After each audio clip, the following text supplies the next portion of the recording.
So Tyler Wigg Stevenson, thanks for being here with us. And just tell us a little bit about yourself and just some of your background in theology, your own background in activism, just to get a sense for who you are. Yeah, I appreciate you having me. So first thing I guess to know is that I'm an adult convert. I didn't grow up in the church, so the whole sort of church culture and youth group formation is totally foreign to me. I had this dramatic, unsought conversion experience when I was fresh out of college. Changed the course of my life, led me into seminary, did my theological training, was ordained as a minister. And while I was in the process of looking for a church to serve, I got a call from an old friend in the disarmament community, the anti-nuclear community. Now that was a community that I'd been grounded in actually when I had my conversion experience. I left college, went to work for an anti-nuclear organization. You know, jumped 7 years later, I get this call, and it's, would you come and would you work in the anti-nuclear sphere from a faith-based perspective? And so I did that, and that led to the founding of an organization called the Two Futures Project, which was a movement largely of evangelical Christians for the elimination of nuclear weapons. And it's out of that experience that this book comes, because what that experience did was give me a window into what I really see as what's been kind of a golden age of Christian activism, of proliferation of causes and Facebook groups and concern for this and that public issue. And I think there's a new generation of Christians that's right now, there's something going on right at this moment where a new generation of Christians is starting to ask the hard questions about what it means to live faithfully in public over the long haul, rather than just sort of seeing a problem and trying to jump to fix it. And so that's where this book comes out of. Right, yeah. So tell us a little bit about it. So the world is not ours to save. If you had to give us kind of a 30,000-foot view, what's the message? What are you trying to communicate with this book? The book's an attempt to recalibrate the theological imagination of what I think of as an activist generation. So I think you've got Christians coming up in churches right now in a way that's totally different from, say, a previous generation of Christians. Kids coming out of youth group, college students, young professionals who are super committed to making a difference in their world. I mean, phrases like making a difference and changing the world and having an impact. Exactly. These are the new hymns. These are the slogans of the church. And in a lot of ways, I think that's excellent. I mean, I think that to name one, the recovery of justice as a value that's central to the gospel. It's something that was neglected by the evangelical wing of the church for an awful long time. That's nothing but good. By the same token, I think we're also in the place now of starting to ask ourselves some hard questions. And so the message of the book is really the standard that I've tried to hold to, but which has been a continual learning process for me, which is engaging in public life, working as a public theologian, working as a religious activist, but at the same time doing that and being grounded not in what I can accomplish, what change I can make, what impact I can have, what stamp I can put on the world, but rather understanding that and constantly returning to what it looks like to do that work out of a sense of being faithful to the God who has saved the world in Jesus Christ. And so, I'm not pretending that I think everybody is out there with these, grandiose dreams of thinking that they're going to fix the world. But I think underlying a lot of what we do, underlying a lot of the cause-driven Christian culture that I see being so common in our churches today, is this sort of seed. It's like an inkling. It's a hunch. It's like if we just do our strategic planning a little bit better, if we just work a little bit harder, if everybody just volunteered a little bit more, if we got the answers just right, we really could fix this thing.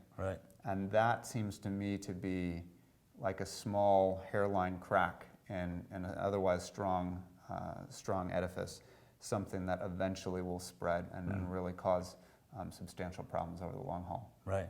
So you talk about kind of shifting the theological imagination.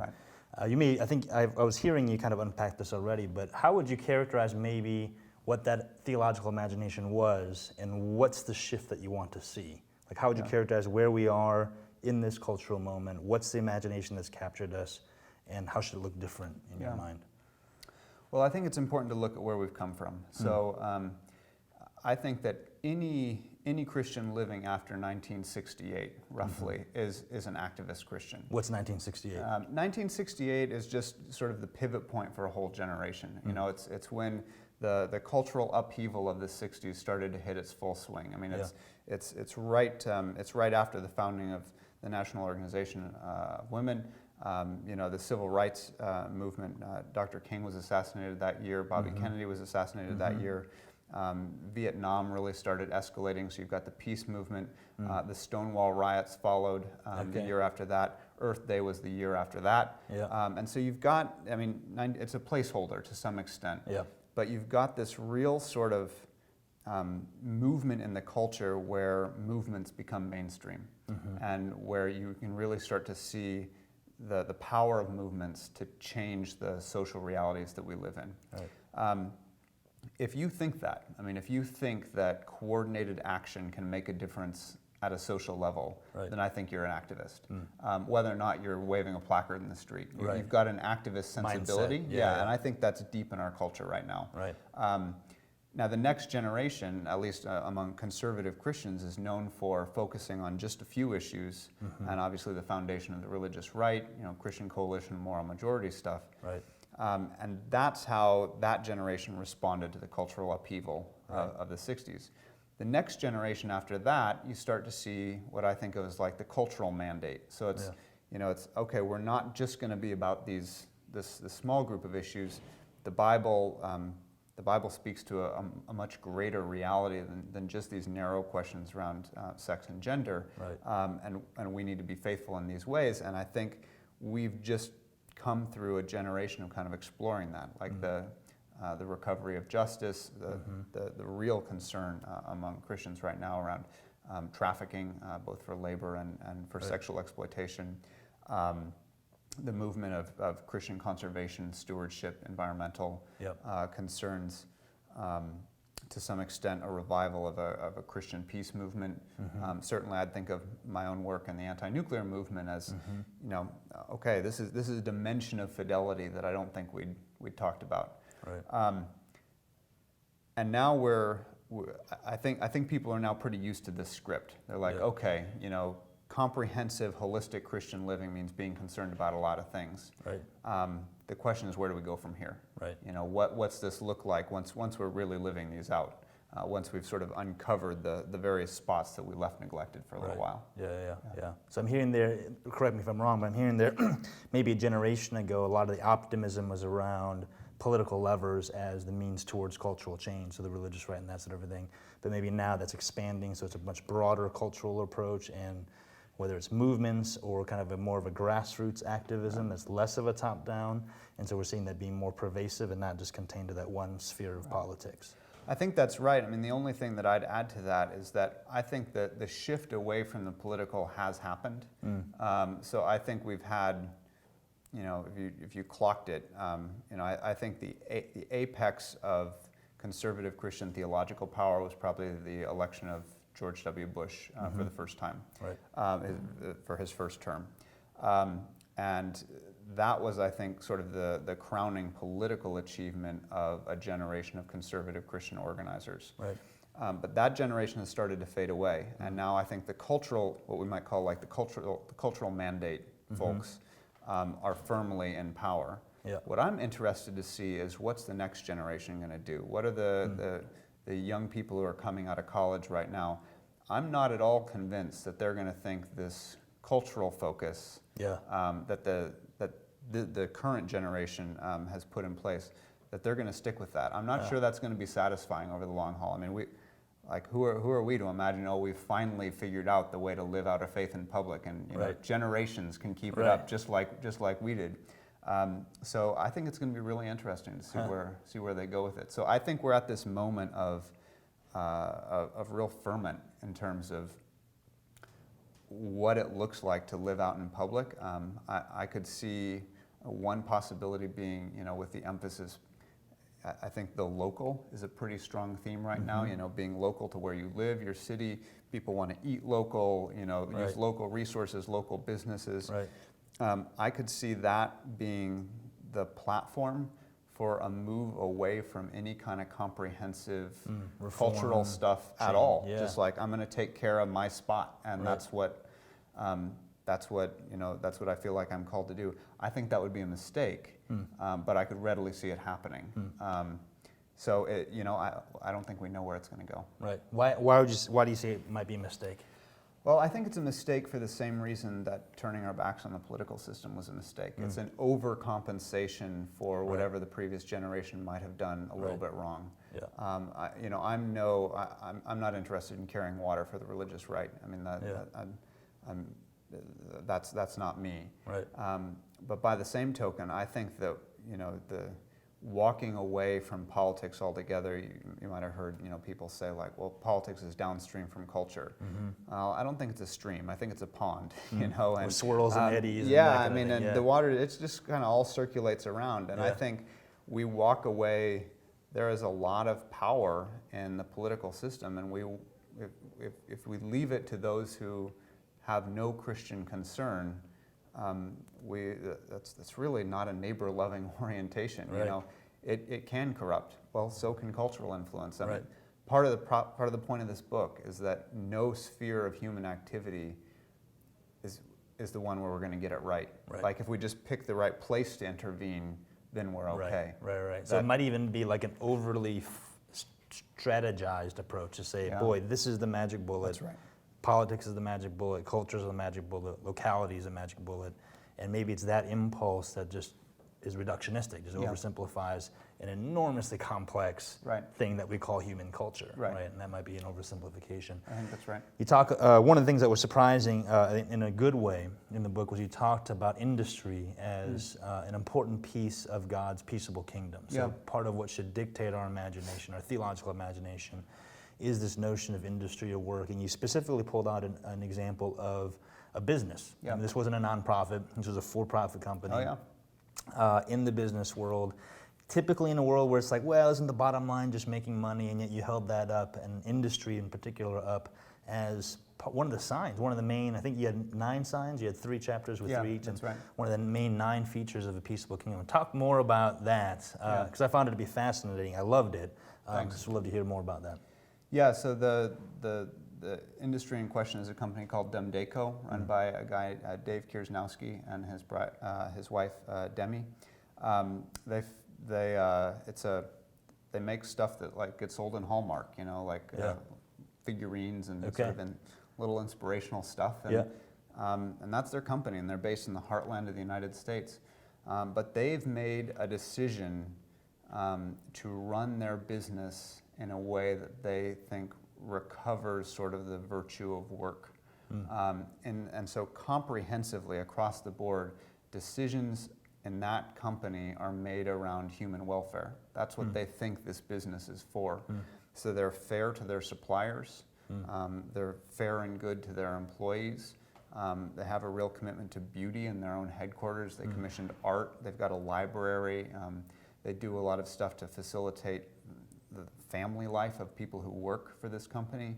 I mean, there's a whole list of things that they do. I can't rattle it off because there's just literally too much to even believe, actually, that a business could be run like this. It sounds like a little slice of heaven. And one of the reasons I think that's so important is, so the section in question, I'm dealing with this passage from Micah, Micah 4, 1 through 5. And Micah has this famous verse that's also in Isaiah, that they will beat their swords into plowshares. And this is often taken as a mandate for just peacemaking. You know, like instead of waging war, you're gonna you've got a farm. War. Yeah, exactly. You've got a plowshare. You've got something for doing farm work. But I see something actually a little bit more complicated going on there. It doesn't say they set their swords aside and took up their plowshares. It says they changed their swords into plowshares. And so what I see there is it's the application of human creativity. Yeah. That's a given. Like Right. we are going to be turning something into something. Yeah, yeah, yeah. The question is whether or not we're making our industry, the fruits of our creativity, dedicated toward human destruction, which is what I call in the book, like a sword business, versus a plowshare business. And I think Dem Deco is an exemplary plowshares business, in that across the board in this company, they've made a commitment that the creativity and industry of their work is going to go toward human flourishing. And again, they're exemplary. Not every business can afford to do this. Right. I mean, I'm holding them up as a standard, but I think there are all sorts of other instances where businesses run in this way that really respect the virtue of human creativity and direct that toward human flourishing, do something that reveals the kingdom. Right.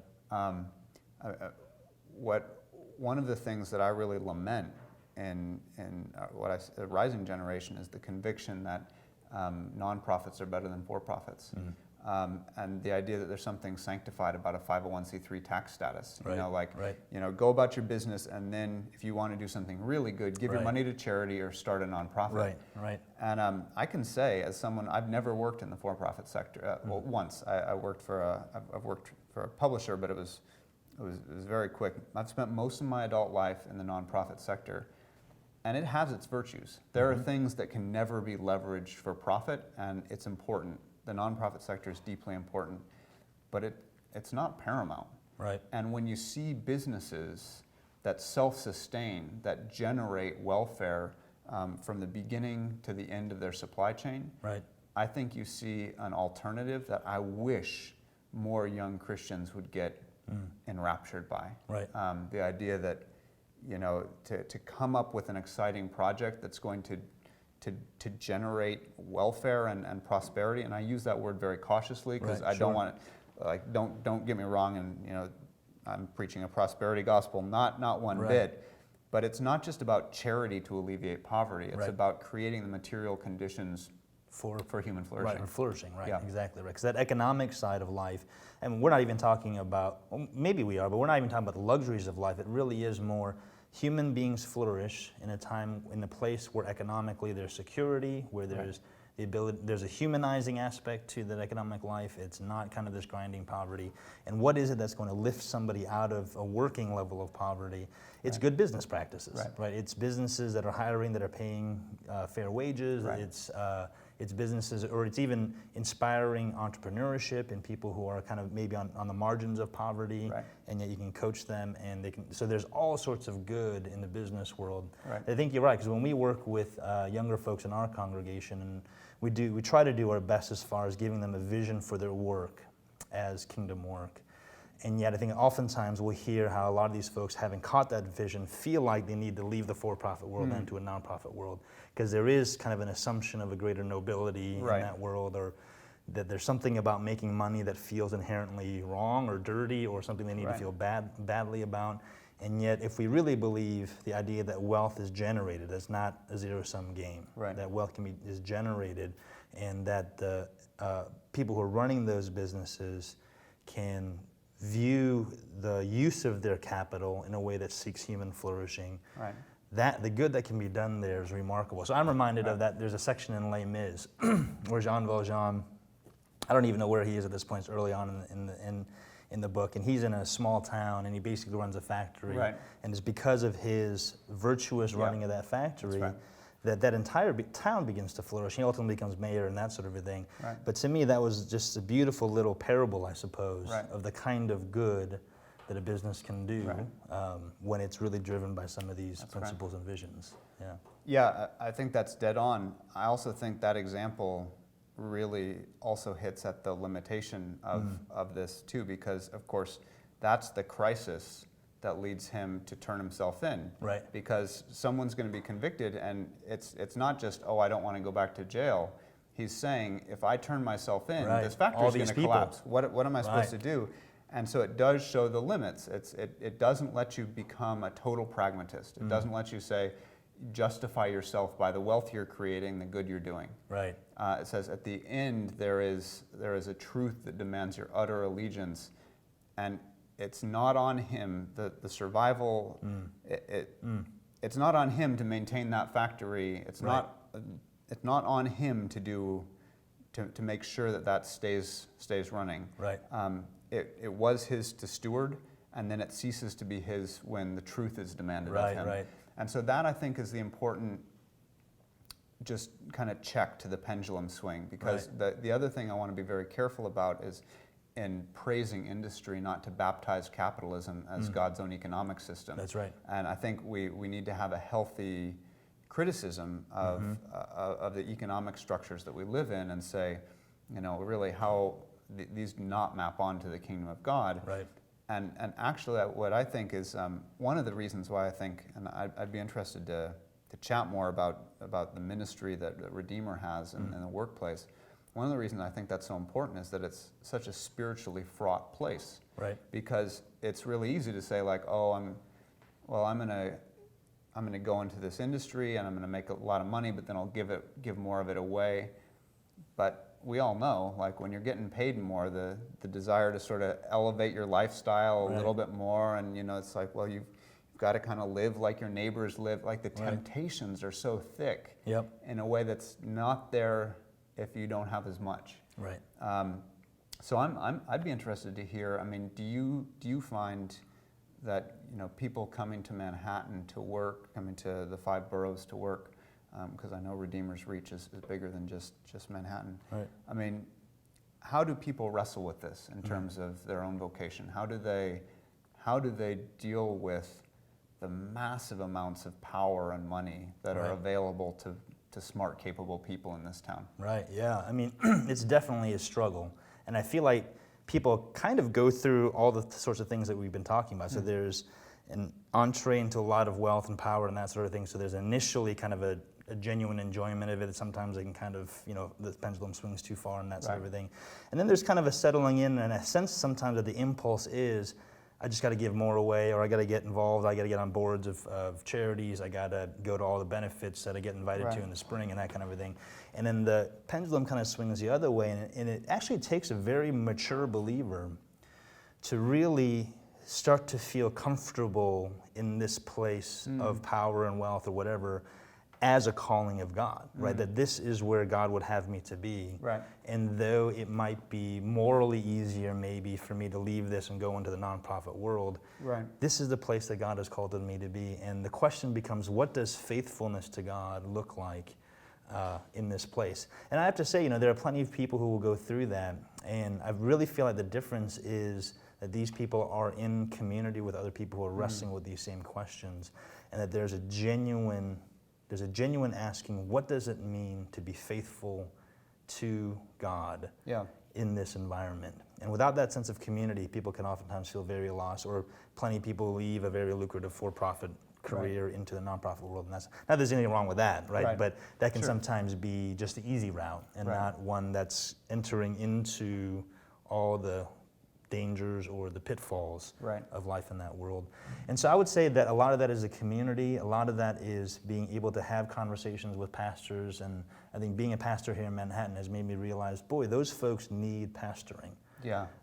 And it's not something that you're trained to do in seminary or in youth ministry and college ministry, and there are new challenges, and I'm oftentimes entering into places where I'm like, I don't have any answers here, and yet to be able to enter into and walk alongside these folks and say, God's called you there, so you need to really wrestle with that. What does that mean to be faithful in those contexts? So I don't know if you have any answers, apart from the fact that we're a community that's trying to wrestle with that together.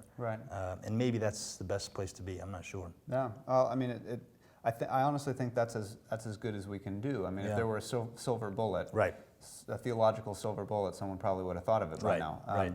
But it does come back to this biblical imperative that to those whom much is given, much is expected. And I actually think step one, I mean, what you're talking about with your people, of the recognition of seeking out a community to negotiate this with, recognizes that level of responsibility, recognizes that this is fraught, dangerous territory. I mean, that seems like a great step one in terms of at least you're asking the right questions. You know? Right. And actually, I remember now that you mentioned that, I had a conversation with a pastor who does most of his work in the inner city. And, so I'm working here at Redeemer, and we're, white collar educated, kind of that class, and talking with him about the nature of wealth and that sort of thing. And one of the things that he said to me that, I really wrestled with at the time, but he said, yes, you have to make those decisions or wrestle through that in the context of community, but you can't make economic decisions apart from being in meaningful relationship with the poor. Yeah. And so he would say it's friendships with the poor. So if you have somebody who's a friend of yours who is really struggling just to make ends meet, it's going to change your decision making as far as the kind of vacation you're going to take that summer. Because my friend such and such is just trying to put food on the table. Right. It's going to change the decisions around, $200 bottle of wine. It's going to change those decisions in a way that's healthy because it's relational. It's not just an abstract, I should feel guilty about doing X, Y, and Z, but there's a relational component there that feels like there's a reconciling going on there between rich and poor that the gospel alone can facilitate. Yeah. And so I think that's another element that I oftentimes wrestle with. I'm like, what does it mean to be in meaningful, mutual relationship across class difference, is one way to think of it. And what kind of humanizing would that do in our congregation? Not only humanizing the poor, because oftentimes we talk about that, but humanizing the rich, where the wealthy and the educated and the powerful are now realizing I'm losing pieces of my humanity because I'm making these decisions in the abstract and not in the context of relationship. Yeah. So that was something that always challenged me. And again, I don't know what the solution is apart from saying that sounds like where we should be moving towards. One thing I think is so interesting in that is that there's a pair of dimensions that you have to be attentive to. So one is the very legitimate attention to class, to saying, that actually class is a reality with power, and it's significant and it needs to be attended to. Right. And then the other is this humanizing aspect that denies the sort of final capacity of class to tell the story of a human being, that we're irreducible to our sociological reality, right? So I have to pay attention to the privilege that my whiteness gives me, that my maleness gives me, for instance. Right. But in the end, I'm not reducible to the sociological category of white or male. And so there's this tension that I think oftentimes churches go one way or the other. They're like, groups don't matter. And then it's all too easy for people with real privilege to be totally blind to the ways in which they sort of walk through life and have doors open for them. But then on the other side, there can be churches that sort of go whole hog in terms of these sociological realities and say, well, that's it. And so I think that humanizing, that's a really nice way of kind of thinking of the task, of thinking of the place in between. Because if you're human, you're going to be present to the realities, and there are class-grounded realities that determine your life and the lives of your friends. But it's not going to be just that. I think of like an organization like Word Made Flesh, my friends Chris and Phileena Hewerts, as being real exemplars of fidelity in this. That it's not about sort of making a huge impact. It's about living in genuine friendship with people whose material circumstances can often be pretty terrible. And then just seeing where that friendship takes you. And so deeply sensitive to these, again, socioeconomic dynamics, but refusing to let them be the last word as well. That's right. That is the only thing that sets the horizon of this relationship or whatnot. Yeah, that's right. So I think I read their book. It's called something like Friendship at the Margins. Yeah, that's one of them. One of those. There was something there. I'm like, this is a different voice, and so critical it felt like to me because of this humanizing aspect to say we're not going to ignore these socioeconomic realities, but Imago Dei is Imago Dei, and that's what ultimately defines us. And I see it across class differences, gender differences, race differences, whatever the case might be. And what does it mean for us to relate across those differences based upon that shared kind of humanity? And there's something critical there. I don't know how we're doing on time, but maybe just to wrap up, our congregation, lots of Manhattanites, very competent. Most of them have been very successful in just about anything they put their hand to. Many of them have come to New York hoping to make a difference, whether in their career or in a nonprofit or as a Christian or whatever the case might be. So there's a lot of that activist mindset there. What's the word that you feel like, boy, just as a pastor, a pastor and theologian, but most as a pastor, if they were in your congregation, what's the word that you really feel like they need to hear as far as what it means to follow God in their lives? I can answer that, but I'll answer it by telling you how I've answered it for myself. Okay, great. Because it's first and foremost, every preacher knows if you don't preach your sermon to yourself first, right, then you've got no business standing in the pulpit if you don't equally stand under the Word of God. So the answer for me centers around this question of vocation, and vocation as accepting limitation, which is an aspect of vocation that I think is underappreciated. That if I am called to do this, then I'm not called to that. Right. Most fundamentally, perhaps, most fundamentally in baptism. If I am called to Christ as Lord, then I am not called to any other Lord. Echoed in marriage. If I am called to this person, then I am not called to every other person. There's an exclusivity. There's a making decisions that count and that cost. Right. And that's, when vocation and occupation sort of merge and occupation shifts a lot over, we can kind of think of keeping our options open. And I actually think vocation is about sort of realizing where options close off. And the reason for this is that the fundamental calling of the Christian is to die. Which is the acceptance of finitude. It's the acceptance of limitation. It's the acceptance that I'll tell you what. When we think about having an impact, I think a lot of times that's a really insidious desire to seek immortality by an abiding stamp on the world of seeing where our will impacted the world and made it different, and then we say I'll live forever because of that. I think that's kind of secretly what's going on a lot of times. So salvation by works. Form.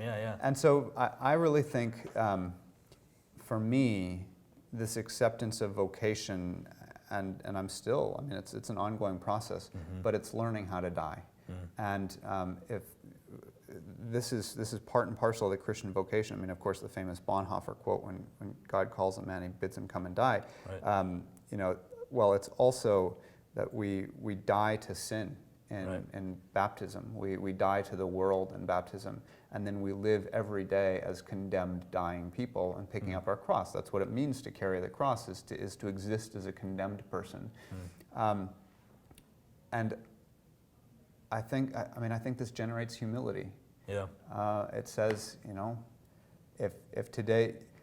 I think we can't get into the mindset of live every day as if it was your last, because you have a responsibility to make some plans. I think that can be responsibly done, but that has to be balanced with the sense of dying daily to self, of living only to Christ, of understanding that your truest life is hidden with Christ in heaven. All of these things that on a practical daily level mean embracing your limitations and embracing your finitude and saying, I'm not called to fix the world. I am called to be faithful to the one who did. And the rest is up to God. But if I am faithful to this, if I am faithful to the small thing that has been entrusted to me, then I know that I am living a righteous life, per Habakkuk, per Paul, that the righteous will live by a faith. And that's not just, I believe, the 10 elements of Christian doctrine or the 39 articles or the canons of Dort or something. Thinking about it in the context of Romans, I think faith is really faith in the fidelity of God, that God will be faithful to God's promises. It's faith in the faith of Christ. It's trust in the trustworthiness of God.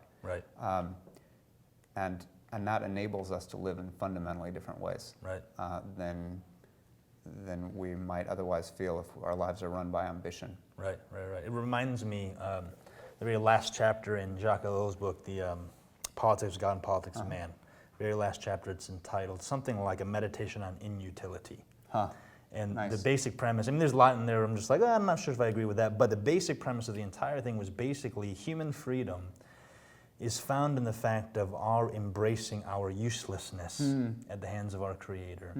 And the moment we can embrace the fact that we're useless, we don't become useful, we just serve God because we love Him. Yeah, that's beautiful. And there's something that's so freeing, right? Your tagline talks about finding freedom to do good, right? So there's something so freeing about accepting our limitations, embracing our, dare I say, our mere humanness. Yeah. Right? And that there's an inutility that comes along with that. Right. That is part and parcel to the fact that all of our works are actually meant to be signs of the God who does all things by His grace. Right. Right? And if I can embrace my inutility, that I'm being more effective at being a sign of the fact that everything good that's going to come about in this world is because of a God who does all things by grace and not by my works. That's right. And so just one of those chapters where after I read it, I put it down, I was like, wow, I'm going to remember that chapter for a while. Good. And there's a lot in your book that was resonating with that, and you were unpacking a lot of things in there that I thought was fantastic. Thank you. Yeah, well, thanks. Thanks for your time. My Great pleasure. conversation. Thanks for having me. And Thanks yeah, for your absolutely. ministry. Thank you.